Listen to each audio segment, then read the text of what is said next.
दापोली तालुक्यातील प्रसिद्ध पर्यटन स्थळ असलेल्या मुरुड समुद्र किनाऱ्यावर सोमवारी 8 जून रोजी सकाळी सुमारे 6:30 वाजण्याच्या सुमारास काही पर्यटकांनी केलेल्या धोकादायक स्टंटबाजीमुळे स्थानिक नागरिक आणि पर्यटकांमध्ये संतापाची लाट उसळली आहे। संबंधित पर्यटकांनी MH42 BJ 4746 क्रमांकाची कार थेट समुद्र किनाऱ्याच्या वाळूत उतरवून भरधाव वेगानं गोलाकार फिरवत बेदरकार वाहन चालकाचं प्रदर्शन केल्याचा प्रकार समोर आलाय।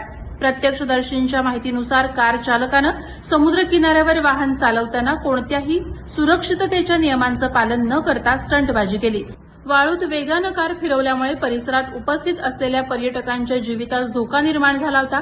अचानक नियंत्रण सुटल्यास मोठा अपघात घडण्याची शक्यता असल्यानं अनेकांनी या प्रकाराबाबत तीव्र नाराजी व्यक्त केली।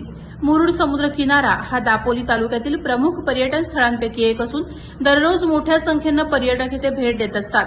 अशा ठिकाणी वाहन घेऊन जाणं आणि त्यातून धोकादायक कसरती करणं हे केवळ नियमांचं उल्लंघन नसून इतरांच्या सुरक्षेशी खेळणारं कृत्य असल्याचं नागरिकांचं म्हणणं आहे। या घटनेची गंभीर दखल घेऊन महसूल विभाग, पोलीस प्रशासन आणि संबंधित शासकीय यंत्रणांनी तातडीनं चौकशी करून संबंधित वाहन चालकाविरोधात योग्य ती कारवाई करावी, तसंच भविष्यात अशा घटना टाळण्यासाठी प्रभावी उपाययोजना राबवाव्यात अशी मागणी मुरुड परिसरातील नागरिक आणि पर्यटकांकडून करण्यात येत आहे।